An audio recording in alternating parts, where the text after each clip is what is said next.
नमस्कार, बीएसटीवी देख रहे हैं आप और मैं हूं आपके साथ रोहित झा। मुझे मेरी बीवी से बचाओ, ऐसा हम इसलिए कह रहे हैं क्योंकि आज अंतर्राष्ट्रीय पुरुष दिवस है। इस दिवस पर जो आंकड़े सामने आए हैं वो पुरुष प्रताड़ना की तस्वीर को बताने के लिए काफी है। भोपाल में तेजी से पुरुष प्रताड़ना के केस बढ़ रहे हैं और इसी विषय पर हम खास मेहमानों के साथ में चर्चा करने वाले हैं, लेकिन इससे पहले देखिए ये रिपोर्ट। सेव इंडिया फैमिली की सहयोगी संस्था भोपाल अगेंस्ट इनजस्टिस यानी भाई द्वारा संचालित हेल्पलाइन 8882498498 पर इस साल 4640 पुरुष और उनके परिजन ने मदद मांगी। ये आंकड़ा पिछले साल 2125 था, जो अब डबल हो गया है, यानी राजधानी में पुरुष प्रताड़ना बढ़ गई है। बढ़ते मामलों को देखते हुए संस्था पुरुषों के समर्थन, जागरूकता और मानसिक सहारे के लिए प्रदेश भर में कार्यक्रम चलाती है। चिनार पार्क में कैंडल जलाकर उन पुरुषों को श्रद्धांजलि दी जाएगी जिन्होंने पत्नी की प्रताड़ना से तंग आकर आत्महत्या की। केस नंबर 1, तलाक के बाद शादी का दबाव। करोंद निवासी सौरभ का शादी के बाद तलाक हो गया। शादी के 1 साल बाद दहेज प्रताड़ना केस दर्ज हुआ। अब पत्नी दोबारा शादी करने के लिए प्रताड़ित कर रही। केस नंबर 2, 25 लाख रुपए की मांग। पत्नी ने शादी से पहले बच्चों की जानकारी छुपाई। शादी के 3 महीने बाद पत्नी मायके चली गई। तलाक के एवज में सुरेश से 25 लाख की मांग की जा रही। केस नंबर 3, दहेज का केस। पहली पत्नी की मौत के बाद दूसरी शादी की। 6 महीने में पत्नी ने पति हरीश पर केस दर्ज कराया। अब पत्नी केस वापस लेने के एवज में संपत्ति में हिस्सा मांग रही। ये कुछ मामले हैं। इसके अलावा ऐसे अनगिनत मामले रहते हैं जो सामाजिक बदनामी की वजह से सामने नहीं आ पाते। क्या है कानूनी प्रावधान? सुप्रीम कोर्ट ने बिना जांच गिरफ्तारी रोकी। 498A में बिना जांच गिरफ्तारी पर रोक लगी। घरेलू हिंसा मामलों में DIR भरना अनिवार्य कर दिया गया। कानून में महिलाओं के लिए कई प्रावधान दिए गए हैं और होना भी चाहिए, लेकिन पुरुष प्रताड़ना की बात करें तो कई संस्थाएं इस दिशा में भी काम कर रही हैं। प्रताड़ित पुरुषों के लिए कई फोरम भी बनाए गए हैं। अब जरूरत है सिर्फ गलत के खिलाफ जागरूक होने की। मनोज राठौर, BSTV, भोपाल। तो ये रिपोर्ट केवल आपको ये समझाने के लिए था कि किस तरीके से पुरुषों के प्रति लगातार प्रताड़ना की जो खबरें हैं वो सामने आती है, लेकिन जब हम उसके तह तक जाते हैं तब समझ में आता है कि किस तरीके से हमारे बीच वो पुरुष जो कि आपको हंसते मुस्कुराते हुए नजर आता है, वो पुरुष जो आपको कंधे पे कई बार बस्ता टांगे हुए नजर आता है, बस में सीट ना मिले तो खड़े हुए नजर आता है, लेकिन वो अपने साथ में कितने दर्द लेकर चलता है ये कभी सामने नहीं आने देता। लेकिन कुछ ऐसी संस्थाएं भी है जो लगातार पुरुषों के लिए काम करती है, उनकी समस्याओं को सुनती है और उसके समाधान की भी तलाश करती है। कई बार हम ये तस्वीरें देखते हैं कि कई बार पुरुषों पर जब कोई आरोप लगता है बहुत आसानी से हम उस पर विश्वास कर लेते हैं, लेकिन वहीं जब किसी महिला पर कोई आरोप लगता है तो बाकायदा उसकी जांच होती है और जांच होनी भी चाहिए। लेकिन ऐसा क्यों छवि बना दिया गया है कि जब कोई घटना घटती है तो कहीं ना कहीं दोषी हम पहले से ही मान लेते हैं कि पुरुष होगा और पुरुषों के दर्द को हम नहीं समझते। और मुझे हैरत है कि आज हमें इस बात पे चर्चा करनी पड़ रही है, लेकिन कहीं ना कहीं एक सोसाइटी की सच्चाई है जिसे हमें स्वीकारना पड़ेगा, क्योंकि लगातार जिस तरीके की घटनाएं सामने आती है, मैं ये नहीं कहता कि हर बार ये जो पुरुष हैं वो दोषी नहीं होते, कई बार दोषी होते भी हैं और कार्रवाई होनी भी चाहिए। महिलाएं भी दोषी होती हैं, उन पर भी कार्रवाई होनी चाहिए। लेकिन ये जो बाइस्ड तरीके से हम चीजों को सोचते हैं, कई बार हम ही ये तय कर लेते हैं कि आखिर दोषी कौन होगा। इस मानसिकता से हमें बाहर निकलने की बहुत जरूरत है और लगातार इस तरीके के जो मामले हैं वो सामने आ रहे हैं। लगातार हम ये देख रहे हैं कि किस तरीके से पुरुषों के प्रति जो सोसाइटी में एक सोच है, एक धारणा है, वो ये बनती जा रही है कि पुरुष को हम दोषी मान लेते हैं। और सेव इंडिया फैमिली की सहयोगी संस्था भोपाल अगेंस्ट इनजस्टिस यानी कि भाई, ये हेल्पलाइन भी जारी करती है और इसी का एक आंकड़ा मैं आपके सामने रख रहा हूं कि इस साल 4660 पुरुष और उनके परिजन से मदद मांगी गई और यह आंकड़ा पिछले साल 2125 था, जो इस साल 4640 पहुंच चुका है। यानी कि आप इससे सीधे सीधे अंदाजा ये लगाइए कि किस तरीके से लगातार जो प्रताड़ना की जो खबरें हैं, प्रताड़ना के जो केसेस हैं, वो लगातार सामने आते जा रहे हैं। और इसलिए ही हमें आज इस विषय पे और बेहद ही गंभीर विषय पर बात करनी पड़ रही, क्योंकि आज से खास दिन कुछ हो नहीं सकता। अंतर्राष्ट्रीय पुरुष दिवस मनाया जा रहा है। मुझे नहीं पता कि कितने पुरुषों को बधाई दी गई होगी, लेकिन मुझे लगता है कि पुरुष से जुड़ा हुआ एक ऐसा मसला है जिस पे आज बात होनी चाहिए, क्योंकि देखिए इस मसले में बहुत सारी चीजें हैं। केवल यह नहीं कि पुरुषों के प्रति झूठे केसेस दायर कर दिए जाते हैं, उसकी जांच होती है, कौन दोषी कौन सही, यह सब बात की बात है। लेकिन हम कहीं ना कहीं जो पुरुष को लेके जो सोसाइटी में एक आम धारणा बन गई है, उसको लेकर के हम यहाँ पे आज बात करने वाले हैं। और ये कुछ केसेस है जिसके बारे में आपको यहाँ पे बता रहे हैं कि देखिए तलाक के बाद में किस तरीके से शादी का दबाव बनाया जाता है और शादी के बाद में किस तरीके से दहेज के लिए प्रताड़ित किया जाता है। अब पत्नी दोबारा शादी करने के लिए प्रताड़ित कर रही है और पति ने शादी से पहले बच्चों की जानकारी भी छिपाई थी। जब शादी की तो यह बताया नहीं था कि पत्नी के पास में जिससे शादी हो रही है उसके पहले से बच्चे भी थे, और शादी के 3 महीने के बाद पत्नी मायके चली गई और इसके बाद तलाक के एवज में सुरेश से 25 लाख रुपए की मांग की गई। ये कहा गया कि यदि तुम्हें तलाक चाहिए तो तुम्हें 25 लाख रुपए देने होंगे। तो क्या पुरुषों से शादी केवल उसके धन के लिए, उसके पैसों के लिए किए जाते हैं? 6 महीने में पति हरीश पर केस दर्ज कराया है। केस तीसरा ये केस आपको हम बता रहे हैं क्योंकि लगातार इस तरीके के केस सामने आ रहे हैं और जिसके बारे में आपको जानकारी दे रहे हैं। ये अलग अलग केस है।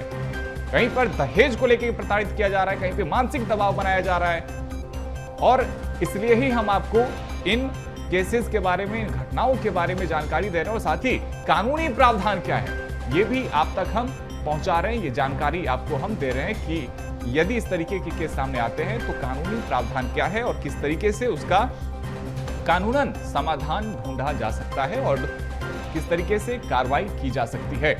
और ये 3 अलग अलग केस जिसके बारे में हम आपको जानकारी दे रहे हैं। और हमारे साथ में चर्चा के लिए अभिषेक शुक्ला जी जुड़ रहे हैं।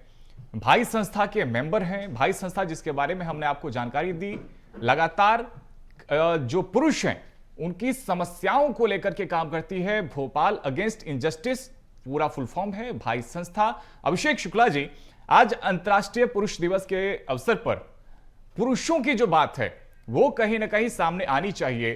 कई बार हम पुरुषों को लेके एक जो धारणा है वो पहले से ही तय कर लेते हैं कि अगर कहीं पर भी कोई घटना घटी है उसमें यदि पुरुष इन्वॉल्व है तो कहीं ना कहीं हम दोषी पहले से ही तय कर लेते हैं कि दोषी कौन होगा। मैं चाहता हूं कि आपके पास जिस तरीके के केस आए हैं कुछ उदाहरण आप दे, क्या क्या वो केसेस थे जो आपके पास में आए और बाद में पता चला कि उसमें दोषी पुरुष था ही नहीं बल्कि वो पीड़ित था। नमस्कार, मैं अभिषेक शुक्ला, भाई वेलफेयर सोसाइटी मेंबर हूँ। हम लोग जैसे आपने बताया कि आजकल हो रहा है कि लोगों के साथ में बहुत बुरा होते जा रहा है, लेकिन उनको कहीं से भी सहायता नहीं मिल पाती है। और भाई वेलफेयर सोसाइटी यहीं पे ऐसे पुरुषों के लिए आगे आया है जहाँ पे उनको हम मदद कर सकते हैं और उनकी उलझने हैं, जो उनके ऊपर कोई भी एलिगेशंस हैं, वो एलिगेशंस को हम किस प्रकार से आप उनसे पार पा सकते हैं, बाहर निकल सकते हैं, इसके लिए ऑलवेज अवेलेबल रहता है।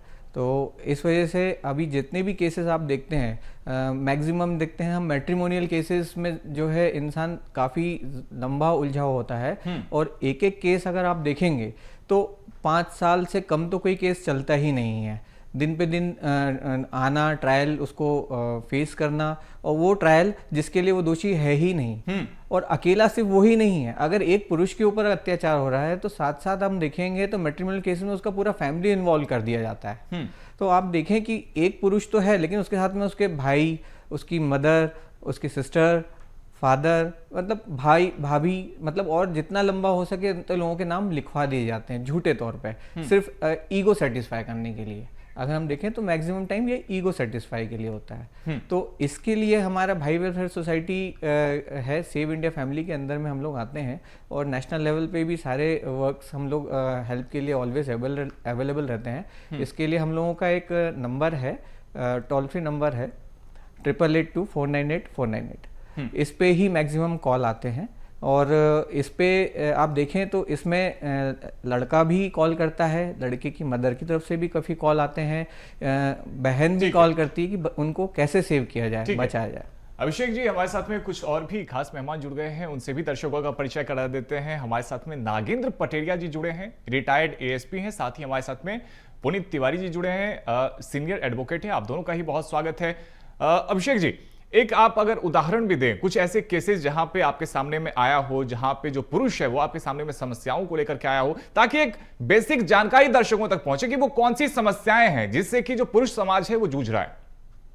देखिए, जैसे मैंने आपको बताया कि मैक्सिमम जो केसेस आते हैं वो मैट्रिमोनियल डिस्प्यूट्स के सबसे पहले ज़्यादा एवरेज के आते हैं, और हम लोग देखते भी हैं ऑन स्क्रीन भी अगर आते हैं तो मैट्रिमोनियल डिस्प्यूट्स के सबसे ज़्यादा आते हैं। इसमें होता यह है कि दहेज प्रताड़ना का, डोमेस्टिक वायलेंस का और अन्य इसके साथ में और भी पैकेज की तरह, जो अगर कोई फैमिली डिस्प्यूट होता है तो वो एक पैकेज की तरह एक लड़के के ऊपर दे दिया जाता है कि आपको ये सब केसेस आपको फेस करने हैं। तो इसमें सबसे ज़्यादा जो होता है वो मेंटेनेंस केस का है, और 498 जो है दहेज प्रताड़ना है, और आपका डोमेस्टिक वायलेंस है। ठीक है, 3 केस। नागेंद्र पटेरिया जी, अभी जिस तरीके से अभिषेक जी कह रहे थे कि उनके पास में जो ज्यादातर मामले आते हैं वो मैट्रिमोनियल डिस्प्यूट के होते हैं, और कई बार जो केसेस होते हैं वो दहेज के लिए होते हैं। हमने देखा कि अभी कुछ उदाहरण भी हम दर्शकों को दिखा रहे थे जहां भी हम बता रहे थे कि शादी के लिए दबाव बनाया जाता है, बाद में तलाक की बात आती है, तलाक की जब नौबत आती है तो कहीं ना कहीं पैसों को लेकर के एक दबाव बनाया जाता है कि आप मुझे इतने पैसे दे दीजिए, उसके बाद में हम तलाक करेंगे। तो ऐसा पुरुष के साथ में अक्सर क्यों होता है, और जब पुरुष कुछ ऐसा इन परेशानियों को झेल रहा होता है तो वो ना समाज को समझा पाता है ना बता पाता है, और कई बार कानून को समझाने में भी एक लंबा समय बीत जाता है, जिसका जिक्र अभिषेक जी कर रहे थे। और ट्रायल के दौरान पुरुष और उसकी पूरी फैमिली को भी परेशान होना पड़ता है।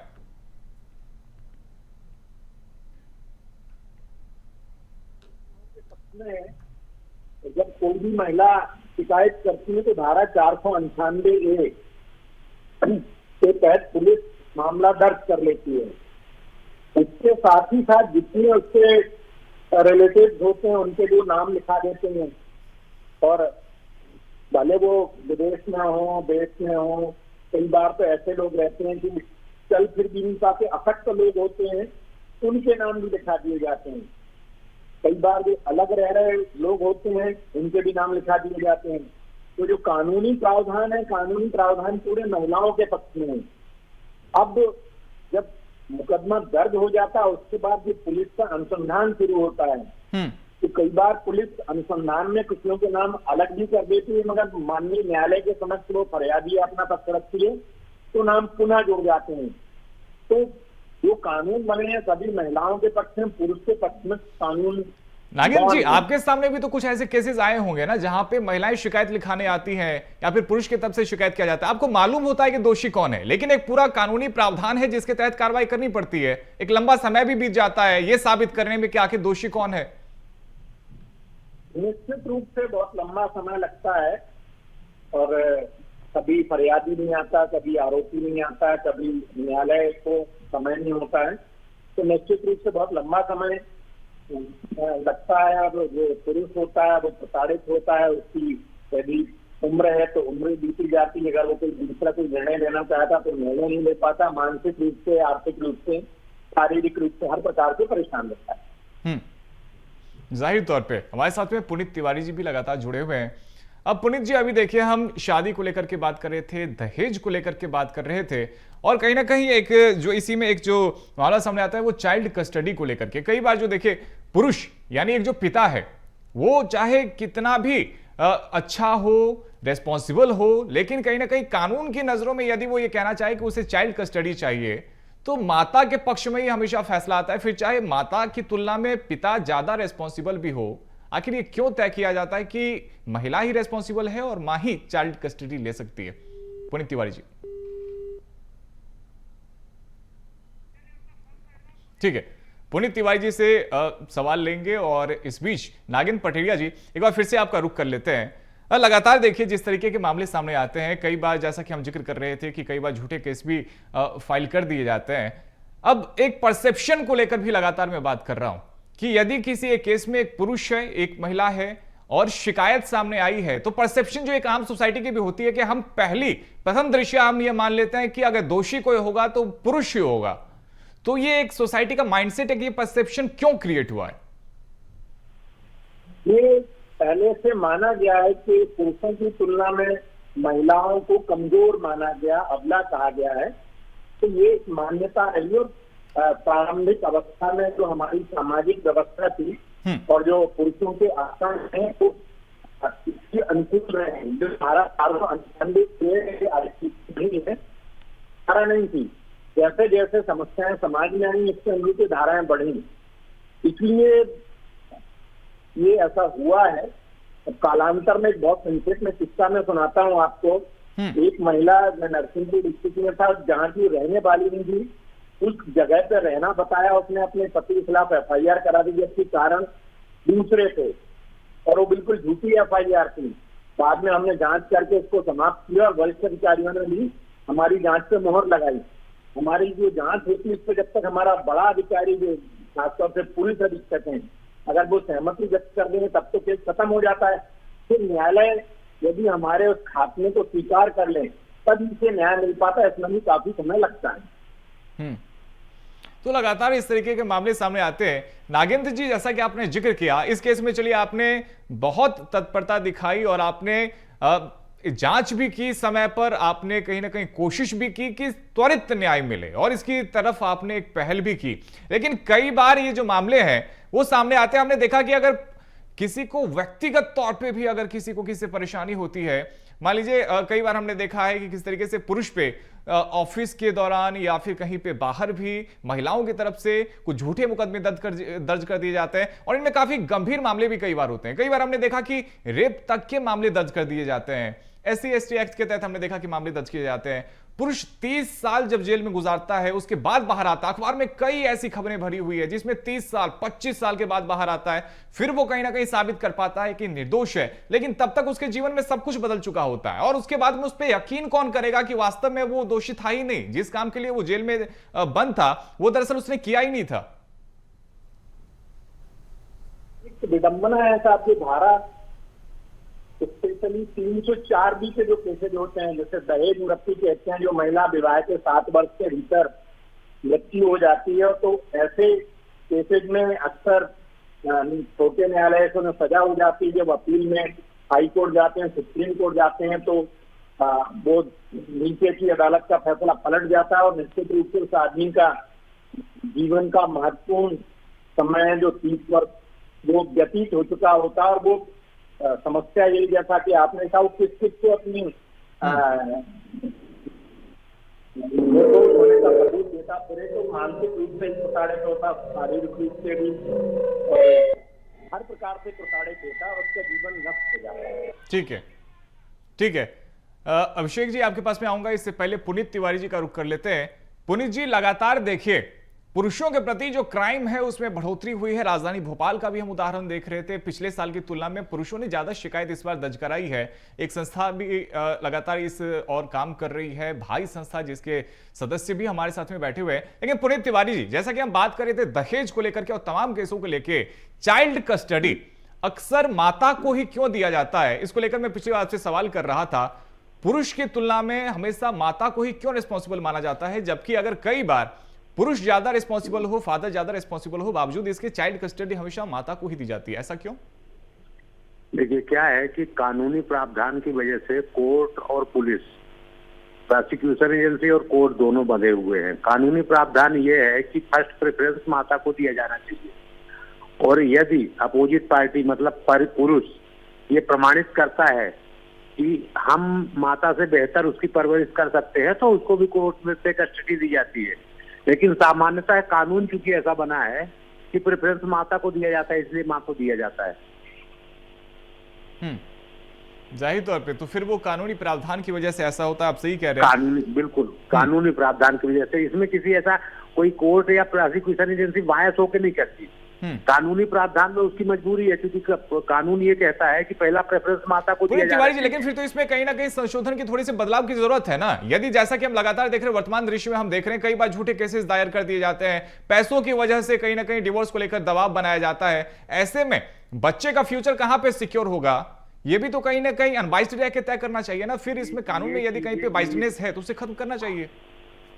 बिल्कुल, कानूनी प्रावधानों को परिवर्तित करना चाहिए और लगातार होते भी रहते हैं बहुत सारी चीजें। जैसे पहले देखिए, दहेज प्रताड़ना में तुरंत गिरफ्तारी हो जाती थी। अब जब धीरे धीरे चीजें बाहर आई तो कानून में प्रावधान किया कि एकदम से गिरफ्तारी नहीं होगी, सारे परिवार को नहीं फंसाया जाएगा। तो चीजें जब धीरे धीरे एक्सपोज होती हैं तो उसमें बदलाव होता है। ये निरंतर प्रक्रिया है। लेकिन उसके स्तर तक अपने को समाज में बदलाव लाने की बहुत आवश्यकता है। और जब तक समाज किसी भी सुधार के लिए जब तक समाज बदलाव नहीं करेगा तब तक उसका सुधार एकदम से होना संभव नहीं होता।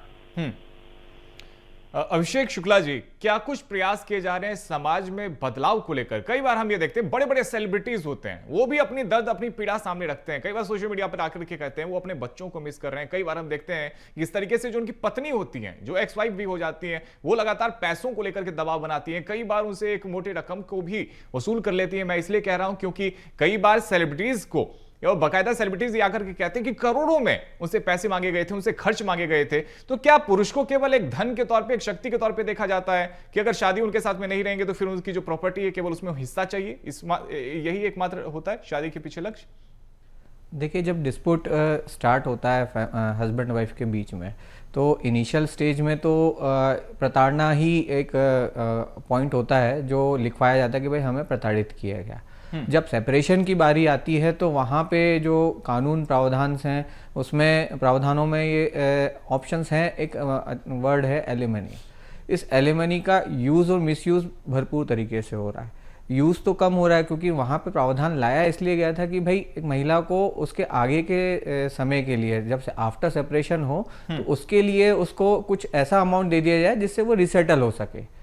सिर्फ वो वर्ड भी वहाँ यही लिखा है कि मतलब जो ऑप्शंस वहाँ दिए गए हैं वहाँ पे यही है ऑप्शन कि भाई रिसेटल होने के लिए आपको कुछ एक अमाउंट आप अगर देते हैं तो उस महिला को वापस आगे अपनी लाइफ में बढ़ने में आसानी रहेगी। लेकिन अभी आप जो ऑप्शंस देख रहे हो या आप जो भी केसेस हमारे सामने आ रहे हैं, इसमें लड़का अगर 10,000 भी कमाता है तो उससे 15 से 20 लाख रुपए तक की डिमांड बहुत आसानी से आप पेटिशन में देखेंगे। आज के समय में जितनी भी आ रही हैं उनमें आप बड़ा मोटी मोटी रकम, जैसे आपने बताया कि बड़े लोगों का तो इन करोड़्स में वैल्यूएशंस में अमाउंट में जो है मांगा जाता है।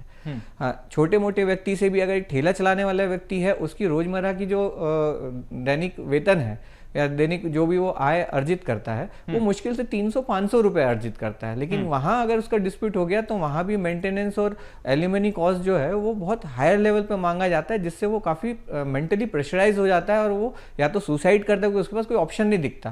क्योंकि इसका अगर आप पे नहीं करते हैं, अगर कोर्ट ने कोई डिसीजन दिया है आप उसको नहीं मानते हैं या आप उसके नहीं भरपाई कर पाते हैं तो उसका एक ही है कि आपको फिर जेल होगी।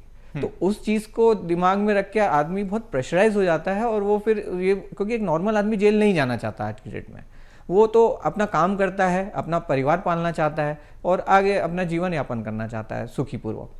तो ये बहुत दिक्कत है। एलिमनी जो है उसका एक ऑप्शन में होना चाहिए कि भाई किसी उनका एक दिया हुआ है पैरामीटर, लेकिन जब हम जजमेंट में जाते हैं या जहाँ देखते हैं तो वहां पे बहुत बड़ा अमाउंट मांगा जाता है। बिल्कुल।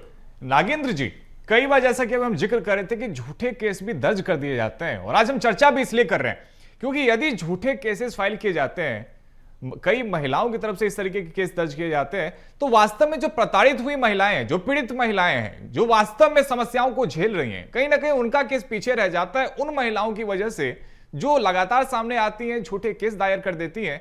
तो कहीं ना कहीं उन महिलाओं के साथ तो नाइंसाफी है ना, जो वास्तव में आज भी प्रताड़ित हो रही हैं। ये बहुत बारीक लाइन है दोनों पक्षों के बीच में। यद्यपि जो भी पुलिस के पास में आता है, पुलिस अच्छी FIR दर्ज करती है और 99.99% केस में चार्जशीट दाखिल करती है, तो मामला न्यायालय में पहुंच जाता है। तो जब तक न्यायालय सभी पक्षों को पूरी साक्ष्य समीक्षा नहीं कर लेता है तब तक वो किसी निर्णय पर नहीं पहुंच सकता है। तो स्वाभाविक है कि जो वास्तविक पीड़ित है उसे न्याय मिलने में विलंब होता है। तो वास्तव में देखिए कहीं ना कहीं अब जरूरत भी है। पुनीत जी, जैसा कि अभी हम बात कर रहे थे, यदि लगातार झूठे केस भी दर्ज किए जाते हैं, पुरुषों को परेशान होना पड़ता है, कहीं ना कहीं आपने भी कहा कि कानून में कुछ ऐसे प्रावधान हैं जिसकी वजह से महिलाओं को ज्यादा फायदा मिलता है, तो क्या अब समय नहीं आ गया है कि वास्तव में बैठ के ये सोचा जाए और ये देखा जाए कि यदि हम वास्तव में पुरुष और महिलाओं की बराबरी की बात करते हैं तो कानून में भी ये कहीं ना कहीं समानता दिखनी चाहिए, कानून में भी ये प्रावधान होना चाहिए कि महिलाओं के लिए और पुरुषों को दोनों को ही एक दृश्य से देखा जाए, किसी के प्रति ऐसे ज्यादा झुकाव नहीं होना चाहिए, तभी तो फिर दोनों ही पक्ष को सामान्य न्याय मिल पाएगा। पुनीत जी, इसमें जो आप कह रहे हैं मैं आपकी बात से पूरी तरह सहमत हूँ, लेकिन मैंने जैसे पहले कहा कि इसमें सबकी भूमिका निर्धारित है और सबको अपनी भूमिका, जैसे मान लीजिए आपका मीडिया है, मीडिया में मैं एक उदाहरण बता रहा हूँ कि जैसे ही कोई दुष्कर्म का केस दर्ज होता है तो उस दुष्कर्म के केस को मीडिया बहुत बढ़ा चढ़ा के दिखाती है कि साहब ऐसा हो गया, वैसा हो गया, ऐसा हो गया, लेकिन उस मुकदमे को कंटिन्यू मॉनिटर करके अंतिम परिणाम तक नहीं पहुंचाती कि वास्तविक में इसमें हुआ क्या। और लास्ट में मुझे ऐसा लगता है मेरे अनुभव के हिसाब से कि कई मुकदमे ऐसे होते हैं जो इसी प्रकार से शोषण का एक तरीका बन जाते हैं। पुलिस की अपनी मजबूरी है, उसके पास कोई व्यक्ति जाएगा तो एफआईआर करेगी, वो अपना कार्रवाई करेगी, उसकी मजबूरी है। नहीं तो पता पड़ा कि मीडिया उसके पीछे पड़ गई कि साहब पुलिस कार्रवाई नहीं कर रही। लेकिन मीडिया का भी एक कर्तव्य है, समाज का भी एक कर्तव्य है कि यदि आपको लगता है कि इस मामले को हम उठा रहे हैं तो उसकी शुरुआत और अंत तक भी जाना चाहिए। नहीं पुनीत जी, अंत तक हम जाते भी, और मैंने उदाहरण भी दिया था, कई अखबारों की सुर्खियां भी ये खबर बनती है कि देखिए 5 साल से 10 साल से कोई एक व्यक्ति जेल में बंद था और बाद में वो बेकसूर साबित होता है। तो कहीं ना कहीं इस तरीके की खबरें भी आती है और हम दिखाते भी हैं। फिलहाल बहुत शुक्रिया आप सभी मेहमानों का, अभिषेक शुक्ला जी, नागेंद्र पटेरिया जी, पुनीत तिवारी जी, आपका हमारे साथ में जुड़ने के लिए और इस चर्चा में शामिल होने के लिए। तो देखिए, अंतर्राष्ट्रीय पुरुष दिवस के अवसर पर कोशिश यही थी कि जो पुरुष हैं, जो हमारे लिए, हमारे परिवार के लिए लगातार मेहनत करते हैं, हमारे परिवार के लिए रोजी रोटी कमाते हैं, उनको भी कई बार झूठे केसों में फंसा दिया जाता है। और इस चर्चा के जरिए आपने भी ये देखा और समझा कि किस तरीके से हमारे मेहमान भी ये कह रहे हैं कि कहीं ना कहीं कानून का भी थोड़ा सा झुकाव महिलाओं के प्रति है और महिलाओं के प्रति होना भी चाहिए। महिलाओं को न्याय मिलना चाहिए। यदि किसी भी महिला के साथ में कहीं भी कुछ भी गलत होता है तो कहीं ना कहीं न्याय मिलना चाहिए। लेकिन यदि कहीं पर पुरुष बेकसूर है तो फिर उसे एक लंबे प्रोसीजर के साथ भी कहीं ना कहीं नहीं गुजरना चाहिए, उसे भी त्वरित कहीं ना कहीं न्याय मिलना चाहिए। और यही चर्चा के माध्यम से कोशिश भी थी। फिलहाल इस चर्चा में इतना ही। खबरों का सिलसिला जारी है, आप देखते रहिए BSTV। धन्यवाद।